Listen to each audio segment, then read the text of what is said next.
ചന്ദ്രലേഖയുടെ Onam special എപ്പിസോഡിലേക്ക് എല്ലാവർക്കും സ്വാഗതം. ഇന്നത്തെ നമ്മുടെ സ്പെഷ്യൽ ഗസ്റ്റ് ആരാന്നറിയണ്ടേ? വലിയൊരു രാഷ്ട്രീയ കുടുംബ പാരമ്പര്യമുള്ള ഒരു വ്യക്തിയാണ്. നമ്മുടെ എറണാകുളം MLA ആണ്.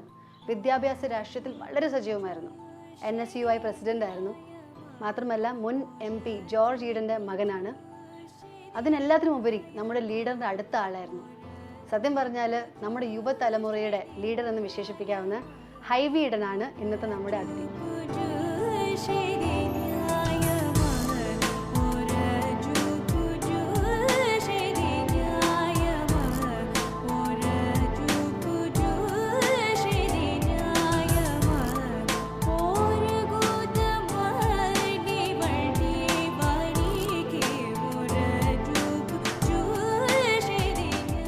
ഞാനിപ്പോൾ ശരിക്കും ഇവിടെ നമ്മൾ ആദ്യം ഇൻ്റർവ്യൂവിന് വന്നപ്പം ഈ റൂമിലിരിക്കുമ്പോൾ ശരിക്കും പറഞ്ഞാൽ ആ ഒരു full wall of fame, full പ്രമുഖരായിട്ട് നമ്മുടെ ഉമ്മൻചാണ്ടി സാറുണ്ട്, രാഹുൽ ഗാന്ധിയുണ്ട്, അതുകൂടാതെ മൻമോഹൻ സിംഗ്, അങ്ങനെ പ്രമുഖരായ വ്യക്തികളുടെ കൂടെ നിന്ന് ഫോട്ടോ എടുക്കുന്ന Hibi Eden white and white ഡ്രസ്സൊക്കെ ഇട്ടിട്ട്.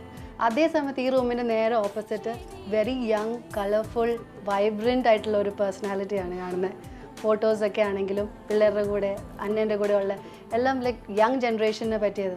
ഈ രണ്ട് ലൈഫും കൂടെ എങ്ങനെയാണ് ഹൈബി മാനേജ് ചെയ്യുന്നത്? സ്വിച്ച് ചെയ്യാൻ വേണ്ടി ഡിഫിക്കൽട്ട് ഉണ്ടോ? അതോ അല്ല, നമ്മൾ ഈ ഒരു ജനറേഷൻ ഷിഫ്റ്റ് എന്ന് പറയുന്ന ഒരു സംഭവം ശരിക്ക് പോളിറ്റിക്സിൽ ഉണ്ടായിട്ടുണ്ട്. കാരണം നമ്മൾ കണ്ടുവരുന്ന ഒരു ട്രഡീഷണൽ പോളിറ്റീഷ്യൻ എന്നൊരു കൺസെപ്റ്റ്, അല്ലെങ്കിൽ ഒരു ജനപ്രതിനിധി എന്നുള്ളൊരു കൺസെപ്റ്റിന് ഒരുപാട് ഡിമാൻഡിങ് ആണ്. ഇതിലൊരുപാട് ഡിമാൻഡിങ് ആണ് ജനങ്ങളുടെ ഇടയിൽ എപ്പോഴും ഉണ്ടാവണം.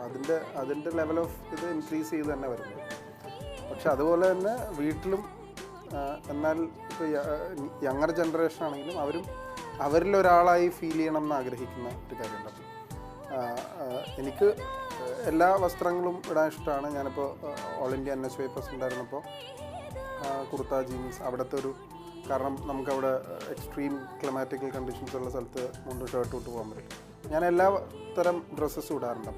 യങ്ങർ ജനറേഷൻ അവർക്ക് കൂടുതൽ അടുക്കാൻ താല്പര്യമുള്ളത് ഇപ്പോൾ ഇങ്ങനെ ഒരു വേഷം ഇട്ട് പോയാൽ കുറച്ചും കൂടി എളുപ്പമായിരിക്കും. പിന്നെ നമ്മുടെ ഒരു പേഴ്സണൽ പ്രൈവറ്റ് സമയങ്ങളിൽ കൂടുതലും ഞങ്ങൾ ഫിലിമിന് പോകുമ്പോൾ, പുറത്തൊക്കെ പോകുമ്പോൾ, അപ്പോൾ സമയം ഈക്വലി മാനേജ് ചെയ്യുക എന്ന് പറയുന്നത് ഒരു വലിയ ടാസ്ക്കാണ്, പ്രത്യേകിച്ച് ഫാമിലിയോടൊപ്പം. അപ്പോൾ അത് രണ്ടും ഈക്വൽ ആയിട്ട് കൊണ്ടുപോകാനുള്ളൊരു ശ്രമമാണ്.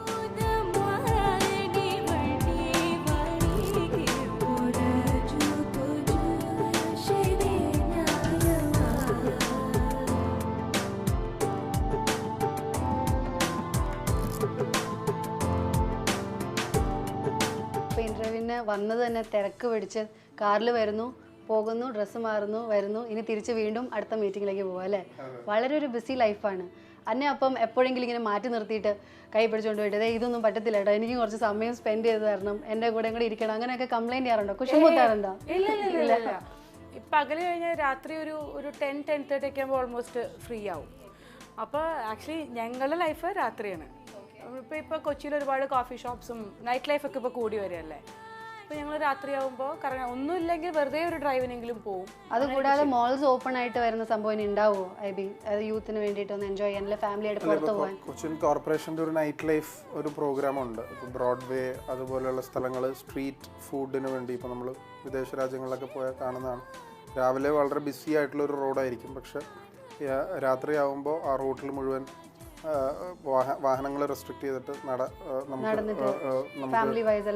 നമുക്ക് കാൽനട യാത്രക്കാർക്ക് ആ ഒരു കൺസെപ്റ്റ് ഇപ്പോൾ കുറെ സ്ഥലത്തേക്ക് വ്യാപിക്കുന്നുണ്ട്. ഫാമിലീസും ഒരുപാട് ഇപ്പോൾ സിറ്റി ലൈഫിൽ നിന്ന് കുറച്ച് കാം ആൻഡ് പീസ്ഫുൾ ഈ ഒരു വാക്ക് എടുക്കുക, അങ്ങനെ ഒരു കൺസെപ്റ്റ് ഒരു ചേഞ്ചിങ് കൺസെപ്റ്റാണ്. അപ്പോൾ അത് നമ്മൾ കുറേ സ്ഥലങ്ങൾ അങ്ങനെ ഡിസൈൻ ചെയ്തിട്ടുണ്ട്. ഓക്കെ, കാരണം ഐബിക്കും അറിയാം എല്ലാവർക്കും പുറത്ത് വർക്ക് ചെയ്യാൻ ഭയങ്കര ഇഷ്ടമാണ്. നമ്മൾ മലയാളികൾ ഭയങ്കര എഡ്യൂക്കേറ്റഡ് ആണ്, പക്ഷേ everybody wants to work abroad, UK, ദുബായോ, ഒരു ബ്രെയിൻ ഡ്രെയിൻ വരുന്നുണ്ട് നന്നായിട്ട്. അത് കാരണം മെയിനായിട്ട് ഇവിടെ ഒരു സോഷ്യൽ ലൈഫ് ഇല്ല എന്നുള്ള ഒരു കാരണം കൂടിയാണ്.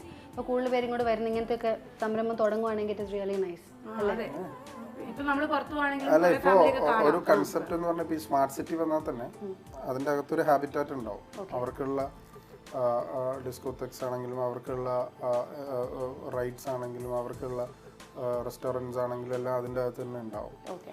ആ ഒരു കൺസെപ്റ്റാണ് വേൾഡ് ചേഞ്ചിങ് കൺസെപ്റ്റ്. അത് ഡെഫിനറ്റ്ലി നമ്മളൊരു മെട്രോ ആകുമ്പോൾ അത് ഇൻകൾക്കേറ്റ് ചെയ്യണമല്ലോ. ഓക്കെ, കുട്ടിക്കാലത്ത് ഓണം, അത് കഴിഞ്ഞ് വിദ്യാഭ്യാസ ജീവിതത്തിൽ ഒരു ഓണം, രാഷ്ട്രീയത്തിൽ ഒരു ഓണം, പിന്നെ കല്യാണം കഴിച്ച് കഴിഞ്ഞിട്ട് ഒരു ഓണം, ഇപ്പോൾ ഉത്തരവാദിത്തമായ ഒരു ഡാഡി ആയി കഴിഞ്ഞ പിന്നെ ഒരു ഓണം, അങ്ങനെ ഒത്തിരി ഓണം ഉണ്ട് ഒരാളാണ് ഐബി. അതില് ഏറ്റവും ഒന്ന് ഓക്കെ. അപ്പൊ അതിൽ ഈ ഓണത്തിലെല്ലാം ഏറ്റവും മധുരമായ ഒരു അനുഭവം ഉണ്ടായിരുന്നു, ഒരു നല്ലൊരു എക്സ്പീരിയൻസ് ഉണ്ടായിരുന്ന ഒരു ഓണം, ഓർമ്മയിൽ നിൽക്കുന്ന ഒരു ഓണം ഷെയർ ചെയ്യാമോ പ്രേക്ഷകരെ? എക്സ്പീരിയൻസ് എന്ന് പറഞ്ഞു കഴിഞ്ഞാൽ അതെല്ലാം ഇപ്പൊ പറഞ്ഞതുപോലെ തന്നെ ഡിഫറെന്റ് ആണ്. നമ്മള് സ്കൂളിൽ പഠിക്കുമ്പോൾ കൂടുതലും കസിൻസിന്റെ വീട്ടിൽ പോകും. ഫാദർ എപ്പോഴും തിരക്കായതുകൊണ്ട് ഓണം വെക്കേഷൻ, വലിയ വെക്കേഷൻസ് അല്ല, മദറിൻ്റെ സൈഡിലോ ഫാദറിൻ്റെ സൈഡിലോ ആരെങ്കിലും വീട്ടിൽ പോകും, അവിടെ ആയിരിക്കും ഒരു ഓണം. അത് ബേസിക്കലി എല്ലാവരുമായിട്ട് കളിക്കുക എന്നുള്ളൊരു കൺസെപ്റ്റാണ്. പിന്നെ കോളേജിൽ പഠിക്കുമ്പോൾ കൂടുതലും കോളേജ് റിലേറ്റഡ് ആയിട്ടുള്ള ആക്ടിവിറ്റീസിൽ പങ്കെടുക്കുക. അതായിരുന്നു ഒരു ഡിഫറെൻറ്റ് എക്സ്പീരിയൻസ് എന്ന് പറയുന്നത്. ഡിഫറെൻ്റ് എന്ന് പറഞ്ഞാൽ ഒരു ബിറ്റർ എക്സ്പീരിയൻസ് എന്ന് കൂടി വേണമെങ്കിൽ പറയാവുന്ന ഓരോ ഓണം അതായിരുന്നു. ഞങ്ങൾ ഈ കോളേജ് യൂണിയനിൽ വളരെ ആക്റ്റീവായിട്ട് നിൽക്കുന്ന സമയത്ത് ഒരു ഗ്യാങ് ഉണ്ടായിരുന്നു. അപ്പോൾ ഞാൻ തേവര സേക്രഡ് ഹാർട്ടിലാണ് പഠിച്ചത്. ഇപ്പോൾ ഫസ്റ്റ് ഇയേഴ്സിനെ വെൽക്കം ചെയ്തുകൊണ്ട്, ഇപ്പോൾ KSU വെൽക്കം ചെയ്തുകൊണ്ട് ഒരു വലിയ പൂക്കളം ഞങ്ങൾ ഒരുക്കും. അത് ആ സ്പേസ് ഓക്യുപ്പൈ ചെയ്യണ ആരാണോ, ഞാൻ പ്രീ ഡിഗ്രി ആദ്യം വന്നപ്പോൾ KSU ആയിരുന്നു. അപ്പോൾ ഒരു ട്രെൻഡാണ് അത്, എന്തോ ഒരു വലിയൊരു ഫുഡ് സ്റ്റെപ്പാണ് ഓർഗനൈസേഷനെ സംബന്ധിച്ച്. ഞങ്ങളെന്താ ചെയ്തതെന്ന് പറഞ്ഞു കഴിഞ്ഞാൽ, രാത്രി ഞങ്ങൾ എൻ്റെ കുറച്ച് ഫ്രണ്ട്സ് വീട്ടിൽ വന്ന് നോർത്ത് ടൗൺ ഹാളിൻ്റെ അവിടെ പോയി പൂവെല്ലാം മേടിച്ച് രാത്രി മുഴുവൻ ഇരുന്ന് കട്ട് ചെയ്ത് ഒരു 3 മണി 4 മണിയായപ്പോൾ ബൈക്കിന് ഞങ്ങൾ ത്രിബിൾസ് പോയി 3 പേര് പോയി കോളേജിൻ്റെ മതിൽ ചാടി, കോളേജിൻ്റെ പോർട്ടിക്കോ, ഭയങ്കര വലിയൊരു പോർട്ടിക്കോയിൽ ഞങ്ങളുടെ കൂടെയുള്ള ഷഫീഖ് എൻ്റെ ഫ്രണ്ട് ഒരു ആർട്ടിസ്റ്റാണ്. അവന് ഡിസൈനൊക്കെ ചെയ്തു, ഞങ്ങൾ പൂക്കളം ഇട്ടു. അപ്പോൾ ആ വർഷം പുതിയൊരു പ്രിൻസിപ്പളാണ്, ഒരു അച്ഛനാണ്. അപ്പം അച്ഛൻ രാവിലെ കുർബാന കഴിഞ്ഞ് വരുമ്പോഴേക്കും സെക്യൂരിറ്റി വന്നു, ഒരു നേപ്പാളി, ഞങ്ങൾ ബായി എന്ന് വിളിക്കുന്ന ബായി വന്ന് നോക്കിയപ്പോൾ ഒരു വലിയ പൂക്കളം. ബായി പറഞ്ഞത് പറ്റില്ല എന്ന് പറഞ്ഞു. ഞങ്ങൾ പറഞ്ഞാൽ ഏതായാലും പൂക്കളം ഇട്ട് കഴിഞ്ഞു, ഇനിയൊന്നും ചെയ്യാൻ പറ്റില്ല. അപ്പോൾ നമ്മൾ ഇടുന്നതിന് മുമ്പാണ്, അല്ലെങ്കിൽ ഇട്ടുകൊണ്ടിരിക്കുമ്പോൾ പറ്റില്ല, ഇട്ട് കഴിഞ്ഞ് ഇനിയൊന്നും ചെയ്യാൻ പറ്റില്ല. അപ്പോൾ ബായി പോയി കുർബാന കഴിഞ്ഞ് അച്ഛനെ വിളിച്ചുകൊണ്ട് വന്നു. അച്ഛൻ പറഞ്ഞു അത് പറ്റില്ല എന്ന് പറഞ്ഞു. അച്ഛനത് തട്ടാൻ വന്നു. പല അവസരങ്ങളിൽ ഞങ്ങൾ അച്ഛനുമായിട്ടൊരു മൽപ്പിടുത്തത്തിൽ ഏർപ്പെട്ടു. അത് കഴിഞ്ഞ് അച്ഛൻ കുറച്ച് ദൂരം അങ്ങോട്ട് പോയി പെട്ടെന്ന് വന്ന് ഇതെല്ലാം കൂടെ തട്ടിക്കണം. അപ്പോൾ അന്ന് കോളേജിലെ പൂക്കളം കോമ്പറ്റീഷൻ ഓഡിറ്റോറിയത്തിൽ എല്ലാ ക്ലാസ് വൈസ് നടക്കുകയാണ്. അപ്പോൾ ഇത് ആരും ഇത് അറിഞ്ഞിട്ടില്ലല്ലോ, ഇത് രാവിലെ 6 മണിക്ക് നടക്കുന്ന സംഭവം. അപ്പോൾ ഇതെല്ലാം പിന്നെ വന്ന് അവരെല്ലാം അടിച്ച് വാരി കൊണ്ടുപോയി. ഞങ്ങൾ വളരെ വിഷമത്തോടുകൂടി, സത്യം പറഞ്ഞാൽ കരഞ്ഞിട്ടാണ് അവിടെ നിന്ന് പോയത്. പിന്നെ ഞങ്ങൾ വീണ്ടും വന്നു, അതിലെല്ലാം ഇതാരും അറിഞ്ഞിട്ടില്ല, ഞങ്ങൾ ഇതിലൊക്കെ പങ്കെടുത്തു. പിന്നെ ഞങ്ങൾ ഇതിൻ്റെ വിഷമമെല്ലാം മാറ്റാൻ വേണ്ടി അന്ന് തന്നെ ഞങ്ങൾ എല്ലാവരും കൂടി ഒരു ടൂറ്, ഒരു ടീ പ്ലാന്റേഷൻ മൂലമറ്റത്തേക്ക് അത് പോയി. പക്ഷെ അതൊരു ഡിഫറെന്റ് എക്സ്പീരിയൻസ് ആയിരുന്നു. എപ്പോഴും നമുക്ക് IBനോട് സംസാരിക്കാൻ പറ്റുന്നുണ്ട്, ചാനൽസിന് ഇന്ററാക്ട് ചെയ്യാൻ എളുപ്പമാണ്. പക്ഷെ മന്ത്രി കൊച്ചമ്മേനെയാണ് കിട്ടാത്തത്. ഓക്കെ, അതുകൊണ്ട് ഞാൻ ക്വസ്റ്റ്യൻ ചോദിക്കാം. അന്ന സോഫ്റ്റ്വെയർ എഞ്ചിനീയർ ആയിരുന്നു അല്ലേ പഠിച്ചത്? അത് കഴിഞ്ഞിട്ട് ഇഷ്ടപ്പെട്ട ഒരു തൊഴിൽ മേഖല തിരഞ്ഞെടുത്തു, വർക്ക് ചെയ്തു, ബ്രാൻഡിങ് ആൻഡ് കമ്മ്യൂണിക്കേഷൻസ് അല്ലേ? അത് കഴിഞ്ഞിട്ട് LLB ചെയ്യുന്നു. റാങ്ക് ഹോൾഡർ ആയിരുന്നില്ലേ LLB എൻട്രൻസിന്? ദാറ്റ് വാസ് ആക്ച്വലി അച്ചീവ്മെന്റ് ഇല്ലേ? ഫോട്ടോ എൻട്രൻസ് സ്ഥാപനം അടിച്ചു വെച്ചാൽ എല്ലായിടത്തും ഉണ്ട്. വൈഫിന്റെ അവിടെ കോച്ചിങ്ങിന് വരണം എന്നും പറഞ്ഞ കുറെ പേര് വിളിക്കാറുണ്ട്. എല്ലായിടത്തും ഉണ്ട് ആക്ച്വലി, എറണാകുളം മൊത്തം ഉണ്ട് റാങ്ക് ഹോൾഡർ. ഞാൻ കുറച്ചാൽ അവിടെ കോച്ചിങ്ങിന് പോയിരുന്നു. ഓക്കെ, പിന്നെ നമുക്കത് വേണ്ടെന്ന്. കൂടാതെ ഓട്ടം തുള്ളൽ ഭയങ്കര നന്നായിട്ട് കളിക്കുന്ന ഒരു വ്യക്തിയും കൂടിയാണ് അല്ലേ? എന്ന് വെച്ച് കഴിഞ്ഞാൽ ഞാനിവിടെ നാട്ടിൽ എഞ്ചിനീയറിംഗ് പാനിപ്പറ്റിലാണ് ചെയ്തത്. അപ്പോൾ അതുവരെ ഇവിടെ യൂത്ത് ഫെസ്റ്റിവലെല്ലാം പാർട്ടിസിപ്പേറ്റ് ചെയ്യായിരുന്നു. യൂണിവേഴ്സിറ്റി ഫസ്റ്റ് ഒക്കെ ആയിരുന്നു ഇവിടെ ഉണ്ടായിരുന്നു. അത് കഴിഞ്ഞ് പിന്നെ പോയി കഴിഞ്ഞൊരു 14 ഇയേഴ്സ് ഗ്യാപ്പ് വന്നു. പിന്നെ ഇപ്പോഴല്ലേ നമ്മൾ പഠിക്കണേ.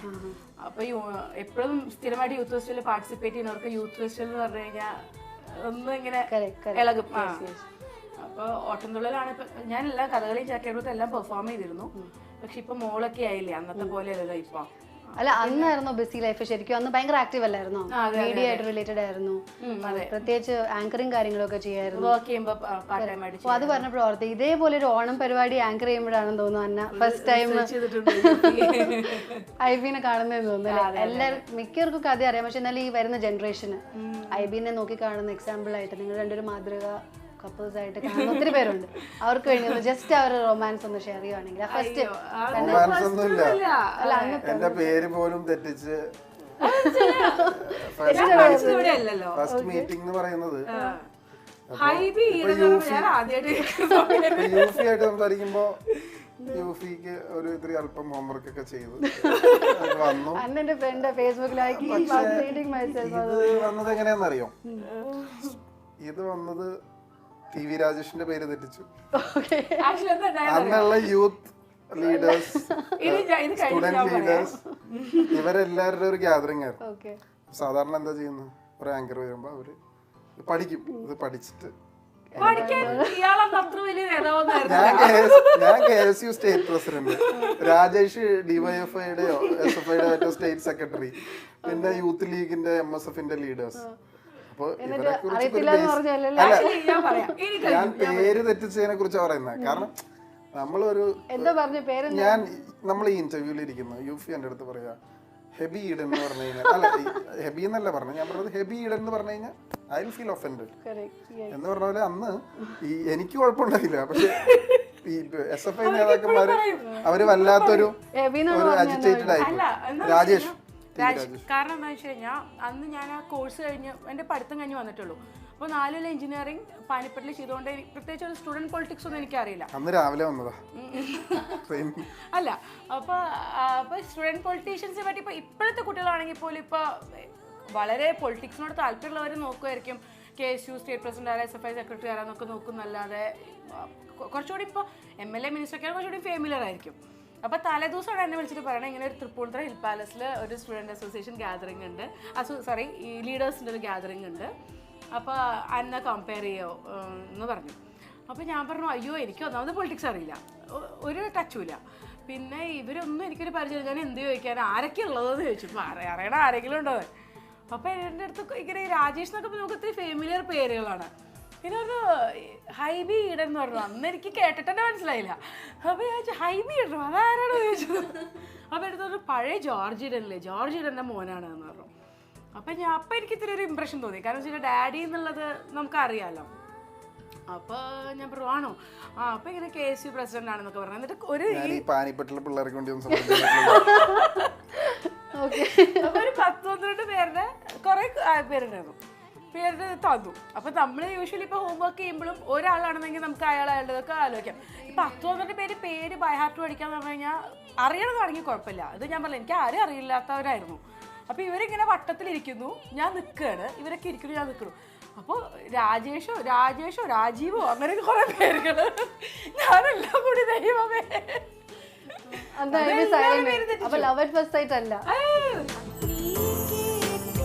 No, I am always proud. Seriously speaking, I am always proud to say that I am son of George.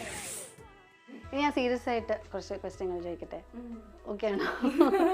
Okay. നമ്മുടെ ബോളിവുഡിലും സിനിമയിലും ഒക്കെ മാക്സിമം ഫാദേഴ്സ് മക്കളെ പ്രൊമോട്ട് ചെയ്യാൻ നോക്കും, അവരെ ലോഞ്ച് ചെയ്യാൻ നോക്കും, നല്ല രീതിയിൽ കൊണ്ടുപോയി. അതേപോലെ ഒരു മക്കൾ രാഷ്ട്രീയം IB സപ്പോർട്ട് ചെയ്യുന്നുണ്ട്. IB വിദ്യാഭ്യാസ രാഷ്ട്രീയത്തിലൂടെ കയറി വന്ന ആളാണ്. ഫസ്റ്റ് കോളേജ്, പിന്നെ ഡിസ്ട്രിക്ട്, സ്റ്റേറ്റ്, പിന്നെ നമ്മുടെ നാഷണൽ ലെവലിൽ, പിന്നെ MLA. It was like really a good achievement. It was a good timing also for you. It was not because of your father. അങ്ങനെ നമ്മൾ പറയാൻ ഇഷ്ടപ്പെടുന്നില്ല. കാരണം it was you are a self-made man. I am always proud. Seriously speaking, I am always proud to say that I am son of George. The reason behind that is wherever I go, whenever I am introduced as his son, I get it. It's not that I get something else. It's because that പുള്ളിക്ക് ഉണ്ടായിരുന്ന സ്നേഹവാത്സല്യം, അടുപ്പം, അതെനിക്ക് കിട്ടുന്നത് ഒരു വലിയ അംഗീകാരമാണ്. But what happened was I was not interested in student politics. എൻ്റെ ഫാദറിന് ഞാൻ ഒരു പൊളിറ്റിക്സിൽ വരണം എന്ന് ആഗ്രഹം ഉണ്ടായില്ല. ബിക്കോസ് ഞാൻ പൊളിറ്റിക്സിൽ വന്നാൽ എൻ്റെ അക്കാഡമിക് ലൈഫ് അത് ഡിസ്റ്റർബ്ഡ് ആവും എന്നുള്ളത് ഹി വാസ് വെരി ഷുവർ. അതുകൊണ്ട് പഠിത്തം കഴിഞ്ഞിട്ട് പൊളിറ്റിക്സിൽ വന്നാൽ മതി. അല്ല, he was not intending me to be a politician. I was also of the same stature. Father ഉള്ള സമയത്തും മത്സരിക്കുമ്പോൾ എന്നെ ഒരു സീരിയസ് പൊളിറ്റിക്സിലേക്ക് വിടണം എന്ന് എപ്പോഴും പറയുന്നത്, യു ബി ഇൻ പൊളിറ്റിക്സ്, പക്ഷേ നിൻ്റെ സ്റ്റഡീസ് ഡിസ്റ്റർബ്ഡ് ആവരുമെന്ന് വളരെ ഉറപ്പുണ്ടായിരുന്നു. പിന്നെ ഈ മക്കൾ രാഷ്ട്രീയം എന്ന് പറയുന്നത്, നമ്മുടെ ആളുകളുടെ ഇടയിൽ if you are not working, people won't accept us. That is a fact. ഇപ്പോൾ ഒരു ഡോക്ടർ മകനെ ഡോക്ടറാക്കുന്നു, അല്ലെങ്കിൽ എൻജിനീയർ മകനെ എൻജിനീയർ ആക്കുന്നു, അഡ്വക്കേറ്റ് ലോയർ ആക്കുന്നു. പക്ഷേ ഞാൻ പറഞ്ഞത് unless and until you are interested, you don't have a passion. അതുമാത്രമല്ല, നമ്മൾ full 24/7 if you are not ready to sacrifice or because ഇതൊരു പൊസിഷൻ അല്ല, you can achieve that, you can achieve this day to day നമുക്ക് ഇത് ചെയ്യാൻ പറ്റത്തില്ല. IB ഈഡന്റെ വ്യക്തിപരമായ ജീവിത കാഴ്ചപ്പാടുകളും ശീലങ്ങളും താല്പര്യങ്ങളും അതൊക്കെ അറിയാൻ താല്പര്യമില്ലാത്ത പ്രേക്ഷകരുണ്ടാവത്തില്ല. അപ്പം ഐബി ഈഡൻ MLA എന്നൊരാളുടെ രാവിലെ തൊട്ടുള്ള ഒരു ദിവസത്തെ ഒരു കാര്യം, how does A day start and how does it end? എപ്പോഴും ബിസി ആയിട്ട് ഇങ്ങനെ ഇപ്പോൾ സിനിമയിൽ കാണുന്ന പോലെ ഒരു കാർ വരുന്നു, കുറേ ഒരു പട പോലെ ആൾക്കാർ പുറകെ ഉണ്ട്, അതിന് വന്നിട്ട് എല്ലാവർക്കും ചായ കൊടുക്കണം, കാര്യങ്ങൾ ബഹളം, അതിന് തിരിച്ചു അടുത്ത മീറ്റിങ്ങിന് പോകുന്നു, അങ്ങനത്തെ ലൈഫാണോ? അത്രയും ബിസി ആയിട്ടുള്ള എപ്പോഴും ആൾക്കാരുണ്ടാവും ഇവിടെ. രാത്രി എത്ര ലേറ്റ് ആയിട്ട് വന്നാലും ആൾക്കാർ മേ ബി ചിലപ്പോൾ 5:30, 5:45, 6 മണിയൊക്കെ ആകുമ്പോഴേക്കും വരും. അപ്പോൾ ഹൈവിക്ക് ഇപ്പോഴും രാവിലെ എണീക്കേണ്ടി വരും. പക്ഷെ ഞങ്ങളുടെ ഉറക്കത്തിനെ ഡിസ്റ്റർബ് ചെയ്യാറില്ല. ഞാനും മോളൊക്കെ ആണെങ്കിൽ ഞാൻ ഉറങ്ങിയ പോലെയൊക്കെ കിടക്കും. അപ്പോൾ പുതപ്പൊക്കെ ഇട്ട് കേർട്ടനൊക്കെ ക്ലോസ് ചെയ്ത് പോകുമ്പോൾ ഞാൻ എണീറ്റിട്ടേ ഇല്ലാത്ത പോലെ കിടക്കും. ഇപ്പം ഞങ്ങളുടെ ഉറക്കത്തിനെ ഡിസ്റ്റർബ് ചെയ്യാറേയില്ല. എന്നുവെച്ചാൽ ഞാൻ രാവിലെ വരുമ്പോൾ ഇവിടെ നിറച്ച ആളുണ്ടാവും. പിന്നെ ഒരു 9 യൂഷ്വലി ഇറങ്ങുന്ന സമയം, അതുവരെയും ആൾക്കാരുണ്ടാവും. ഞങ്ങൾ രണ്ടുപേരും, ഞാൻ കോളേജിൽ പോവും, ഞങ്ങൾ രണ്ടുപേരും പോയി. പിന്നെ വൈകിട്ടാകുമ്പോഴും അധിക ദിവസങ്ങളിലും ചിലപ്പോൾ ആൾക്കാർ വിളിച്ച് ചോദിച്ചിട്ടൊക്കെ ഇപ്പോൾ വരും എന്നൊക്കെ പറഞ്ഞ് വെയിറ്റ് ചെയ്യണവർ കുറേ പേരുണ്ടാവും. പക്ഷെ അത് നമ്മുടെ പ്രൈവസിക്കൊന്നും അതൊരു ഇതല്ല. പിന്നെ ഓരോരുത്തർക്കും അവരവരുടെ കാര്യം വലിയ കാര്യമാണ്. അപ്പോൾ അതുകൊണ്ട് നമ്മൾ അവരെ കൺസിഡർ ചെയ്യാതെ ഇരിക്കാറില്ല. അപ്പോൾ ഇപ്പോൾ എപ്പോഴും പ്രയോറിറ്റി വന്ന ആൾക്കാരുടെ തന്നെയാണ്. ഇപ്പോൾ പിന്നെ മോളാണ് കുറച്ചും കൂടി, അവൾക്ക് ഇത്തിരി ഡേ ഫുൾ അപ്പേനെ കാണില്ല. അപ്പോൾ അപ്പേ വാ എന്നൊക്കെ പറഞ്ഞ് ചിലപ്പോൾ ആൾക്കാരുടെ എന്നൊക്കെ അവൾ വിളിച്ചുകൊണ്ട് വരുന്നതാണ്, അപ്പേ എൻ്റെ കൂടെ ഉറങ്ങാൻ കിടക്കൂ എന്നൊക്കെ പറഞ്ഞിട്ട്. അതുകൂടാതെ അന്നയ്ക്ക് ഒരു ഹോബിയുണ്ട്, ഗാർഡനിങ് അല്ലേ, വെജിറ്റബിൾ ഗാർഡനിങ്. ഇപ്പം എല്ലാവരുടെ അടുത്തും വിഷമാണ്, വെജിറ്റബിൾസ് കൊള്ളത്തില്ല, കഴിക്കാൻ കൊള്ളത്തില്ല എന്നൊക്കെ എല്ലാവരും പറയുന്നുണ്ട്. അപ്പോൾ നല്ലൊരു ഇനിഷ്യേറ്റീവാണ് ഇപ്പം അന്ന ചെയ്യുന്നത് അല്ലേ, ഗാർഡനിങ്. അതിനെക്കുറിച്ചൊന്ന് നമ്മുടെ യങ് ജനറേഷന് ഒരു കാര്യം പറഞ്ഞു കൊടുക്കുകയാണെങ്കിൽ, like how we can manage. Interest ആണ്. ഇപ്പോൾ നമുക്കിപ്പോൾ എത്ര പെസ്റ്റ് അടിച്ചാന്നൊക്കെ പറഞ്ഞാൽ ഇപ്പോൾ എനിക്ക് അതിൽ ഇൻട്രസ്റ്റ് ഇല്ലെങ്കിൽ ഐ വോണ്ട് ഡു ഇറ്റ്.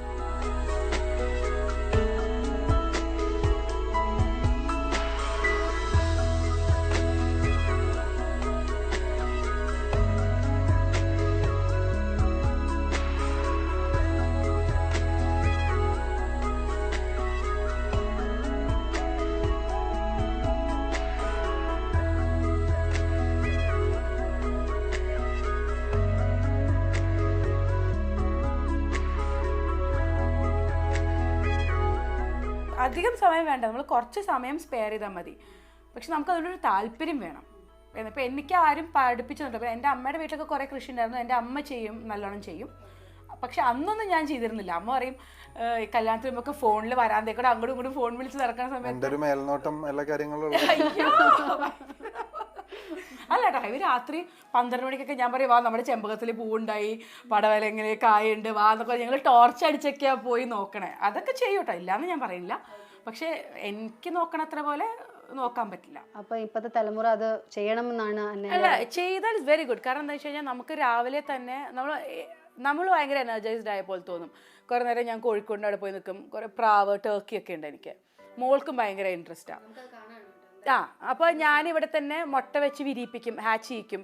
അപ്പോൾ അവൾക്കും കൂടി കാണാൻ പറ്റും. അപ്പോൾ അവൾക്കറിയാം. അപ്പോൾ നഴ്സറി സ്കൂളിൽ അവൾ റൈംസ് മറ്റേ കുഞ്ഞിക്കോഴി മുട്ടയിട്ട് കൊത്തി വിരിഞ്ഞു പറയുമ്പോൾ അവൾക്ക് അറിയാം ഇതുണ്ടായി, 6 മുട്ട വെച്ചു, 2 വിരിഞ്ഞു എന്നൊക്കെ. അപ്പോൾ അവളും കൂടി പഠിക്കട്ടെ. ഇനി കുറച്ച് വലുതായി ഒന്നും കാണാൻ പറ്റില്ലല്ലോ. നമ്മളിപ്പോൾ സ്റ്റാർട്ടപ്പ് വില്ലേജ് നോക്കിയാൽ യങ്സ്റ്റേഴ്സ് ഒരു ഓൺടർപ്രണേഴ്സ് ആവുക എന്നുള്ളത് ഒരു പോളിസി തന്നെ ഗവൺമെൻറ്റിൻ്റെ. ജോബ് സീക്കേഴ്സ് അല്ല, ജോബ് ഹോൾഡേഴ്സ് ആവണം. അപ്പോൾ IB, last question. As a father, as a politician, as a very good husband, നമ്മുടെ ഇപ്പോഴത്തെ ജനറേഷനോട്, പ്രേക്ഷകരോട് എന്താ പറയാനുള്ളത് ഐബിക്ക്? Like what should we be doing എന്നതിൽ ഇവിടെ നമ്മുടെ കേരളത്തിന് ഒരു പുരോഗതി വരണമെങ്കിൽ, അല്ലെങ്കിൽ any message you want to convey? ഒരു ഫോർമുലേറ്റഡ് മെസ്സേജ് ഒന്നുമില്ല. ഇപ്പോൾ നമ്മളെല്ലാവരും വളരെ സന്തോഷകരമായ ഓണം ആഘോഷിക്കുന്നു. യങ്സ്റ്റേഴ്സ് നോട് എനിക്ക് ഉള്ളൊരു റിക്വസ്റ്റ് എന്ന് പറയുന്നത്, ഇപ്പോൾ നമ്മളെല്ലാവരും സർക്കാർ ജോലിക്ക് വേണ്ടി നമ്മൾ നിൽക്കുന്നു, സർക്കാർ ജോലി മാത്രം ചെയ്യും എന്ന് ആഗ്രഹിച്ച് കുറേ ആളുകൾ നിൽക്കുന്നു. പക്ഷേ കേരള ഈസ് ഗ്രോയിങ് ഫാസ്റ്റർ. നമ്മളിപ്പോൾ സ്റ്റാർട്ടപ്പ് വില്ലേജ് നോക്കിയാൽ യങ്സ്റ്റേഴ്സ് ഒരു ഓൺടർപ്രണേഴ്സ് ആവുക എന്നുള്ളത് ഒരു പോളിസി തന്നെ ഗവൺമെൻറ്റിൻ്റെ ജോബ് സീക്കേഴ്സ് അല്ല, ജോബ് ഹോൾഡേഴ്സ് ആവണം. Government is promoting that in A very different വേ. കാരണം അവർക്ക് അറ്റൻഡൻസ് ലിവറേജും ഗ്രേസ് മാർക്കും ഇപ്പോൾ ഈ ഇൻഡിപെൻഡൻസ് ഡേക്ക് നമ്മുടെ CMൻ്റെ മെസ്സേജ് എന്ന് പറഞ്ഞു കഴിഞ്ഞാൽ നിങ്ങളൊരു ആശയം കൊണ്ടുവരൂ, അത് government will if 10 of your brightest ideas would be made into reality and 50 lakhs would be given by the state government. അപ്പോൾ നമുക്കൊരു പുതിയ ഒരു സ്റ്റെപ്പാണ് നമ്മുടെ ഈ സിസ്റ്റം ഓഫ് എഡ്യൂക്കേഷൻ. ഞാൻ എപ്പോഴും പറയുന്നത് ഇറ്റ്സ് എ ക്ലോസ് സിസ്റ്റം. അതിൽ നിന്നൊരു ഓപ്പൺ സിസ്റ്റത്തിലേക്കുള്ള ഒരു ട്രാൻസിഷനാണ്. ആ ട്രാൻസിഷൻ ഷുഡ് ഹാപ്പൻ. അപ്പോൾ നമ്മൾ ഗവൺമെൻറ് ജോബ്സിനെ മാത്രം ഡിപ്പെൻഡ് ചെയ്യാതെ പ്രൈവറ്റ് സെക്ടേഴ്സ്, വളർന്നു വരുന്ന ഒരുപാട് പുതിയ സെഗ്മെൻറ്റ്സ്, അല്ല നമ്മളും എന്തെങ്കിലും ചിലപ്പോൾ it might not work out, it might fail, but you should keep on trying. ആ ഒരു സ്പിരിറ്റും ഇനി കൂടുതൽ ഒരു പ്രൈവറ്റ് സെഗ്മെൻറ്റിനെ നമുക്ക് ആശ്രയിക്കാതെ അതിന് മുന്നോട്ട് പോകാൻ പറ്റില്ല. നമ്മളെല്ലാം വെൽ എഡ്യൂക്കേറ്റഡ് ആണ്, എല്ലാവരും PSC എഴുതി എംപ്ലോയ്മെൻറ്റ് എക്സ്ചേഞ്ചിൽ രജിസ്റ്റർ ചെയ്ത് അവിടെ മാത്രം നമ്മൾ പോവുള്ളൂ എന്നുള്ള ഒരു മനോഭാവം മാറ്റി വി ഷുഡ് ചേഞ്ച്. അപ്പോൾ നമ്മുടെ system is our state is going very fast now. അതിനോടൊപ്പം പിന്നെ പരമാവധി ഇപ്പോൾ കൂടുതൽ എഡ്യൂക്കേറ്റഡ് ആയിട്ടുള്ള ആൾക്കാർ, അവസരമുള്ളവർ, ഇവിടെ അവസരമില്ലാത്തവർ definitely they will go outside. Brain drain is happening. അവർ പുറത്ത് പോവും, നല്ല ജോലികൾ കണ്ടുപിടിക്കും. ബട്ട് സ്റ്റിൽ ഇവിടെ നിൽക്കാൻ പറ്റുന്ന ആളുകൾക്ക് they can utilizes their services. നിങ്ങൾ സ്റ്റാർട്ടപ്പ് വില്ലേജിൽ പോയാൽ അറിയാം, there are 7,000 youngsters companies who have registered in startup village for getting a small space, ഒരു വെർച്വൽ സ്പേസ് എങ്കിലും കിട്ടണമെന്ന് താല്പര്യമുള്ള കുട്ടികളുണ്ട്. അപ്പോൾ അതൊരു positive സൈനാണ്. that should go on. And we're looking forward to it as well. Thank you so much for your time. Actually, you both are like gem of people. Oh my God. Happy Onam. Reporter ചാനലിന്റെ എല്ലാവരുടെയും വക സ്നേഹപൂർവ്വം ഓണം ആശംസിക്കുന്നു. പൊതുപ്രവർത്തനത്തിൽ ഇനിയും പുരോഗതിയിൽ അടിക്കടി ഉണ്ടായിക്കോട്ടെ എന്ന് ആശംസിക്കുന്നു. Thank you so much. Thanks for you. ചന്ദ്രലേഖയുടെ ഇന്നത്തെ എപ്പിസോഡ് നിങ്ങൾക്ക് എല്ലാവർക്കും ഇഷ്ടമായെന്ന് വിചാരിക്കുന്നു. ഐബീഡനും അന്നായിഡനും എന്ത് ഫ്രണ്ട്ലി ആണല്ലേ. ഇതേപോലെ തന്നെ രസകരമായ മറ്റൊരു എപ്പിസോഡുമായിട്ട് നമുക്ക് വീണ്ടും കാണാം. നിങ്ങളുടെ വിലയേറിയ അഭിപ്രായങ്ങളും നിർദ്ദേശങ്ങളും ഞങ്ങൾ എഴുതി അറിയിക്കുക. വീണ്ടും കാണുന്നവരേക്കും നന്ദി, നമസ്കാരം.